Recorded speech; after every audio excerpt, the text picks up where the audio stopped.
Hey guys, another cool week of Come Follow Me. I know I say that every week, but this one covers the David and Goliath story. And while we're going to look at that a little, we're also going to look at some really other cool events that can help us navigate life and do better, really. Because that's what it's all about, isn't it? Why we study the scriptures is to help us now, not just to learn boring stuff. Okay, so this week we're in 1 Samuel 8 through 10, chapters 13, and then 15 through 18. So we're going to dive right into chapter 10.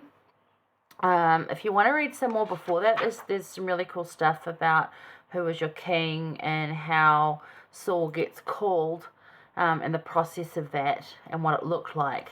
In 9, he gets called and is set apart.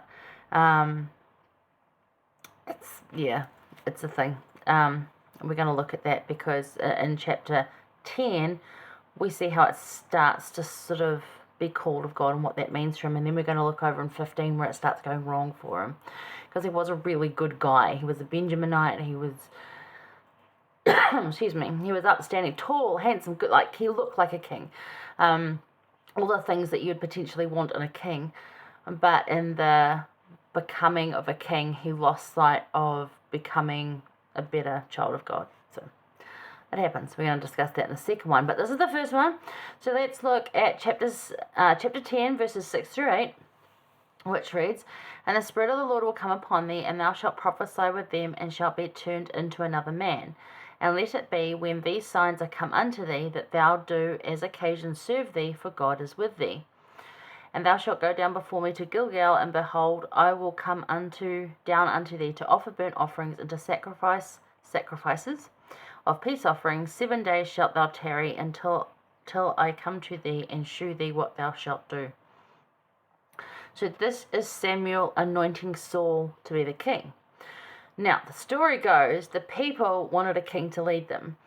And Samuel says to them, "But you've got the Lord leading you." And they're like, "Yeah, but we want someone that can go out in front of us to battle." They wanted like a physical sense of it. Instead of this, I guess a lot of them just didn't have that faith to know that the Lord is there with them. So the question I sort of thought of here is, how does it make a difference to you knowing that our church leaders are called of God? And what does it mean to you, the phrase called of God? The people begged Samuel for a king. Samuel tried to convince them of the downsides. He goes through everything, like they'll take your daughters, they'll take all your money, they'll send you to wars. Like, it's not a good idea, people. Don't do it. Follow the prophet, follow the Lord, you'll be fine. Have a government instead. No, they wanted a king. So the Lord tells Samuel, fine, they want a king, but at least you call the king under my instruction, so the king is called of God. That way, we kind of hope that they're going to stay a good dude. Unfortunately, they don't. But anyway. So he told them all the downsides to kings, but to no avail. So call a king, but let him be called of God. The Spirit gives great potential for success. This gives him great potential for success if he then keeps the Spirit with him, i.e., obey the Lord and keep his covenants. Yet once in a king's role, it becomes difficult because there's temptations everywhere, and good men fall and then fail in their calling. And that's what happens now, with any calling that people have. They start out with every good intention, and most will grow and do really well. Some just sort of turn up and just show up and don't do anything else, and some just completely fall and fail at it. Not because they're doing bad, and because Saul didn't do anything like really bad. He just stopped being, that covenant relationship with Christ. He didn't have that good relationship anymore. He just sort of let it slide, and so lost that special closeness, and wasn't guided by the Spirit anymore. The Spirit of the Lord did leave him, as you'll read later. So what can you do to ensure that you do not fail and fall, and fail at keeping the Spirit with you? What can you do to honor a call from God? It's a really good question. Like, what can you do? And I think the most important thing with any calling that comes, because we all know in a ward, sometimes callings are simply practical and others really are from God. And you can tell the difference. sometimes, you know, like if you're called to teach in primary, sometimes it's absolutely a divine thing, and other times it's simply practical. And, you know, both are fine. To be called as a prophet or a bishop or a stake president or anything like that, that's going to involve definitely like a lot of prayer, supplication, and like drawing of opinions and stuff like that. So the leadership roles are very called of God, and definitely, well, they're all called of God, but that is definitely an inspirational call. Others are practical calls from God, as in we need someone with those skills, and that person fits. Heavenly Father, is that okay? And there's like, yep, sure. So, you know, but both maintain that call from God status, and you can fall and fail at them just as equally from a high place or from a lower place or any place, like, because God sees them all equal. He doesn't put a stake president above a nursery leader.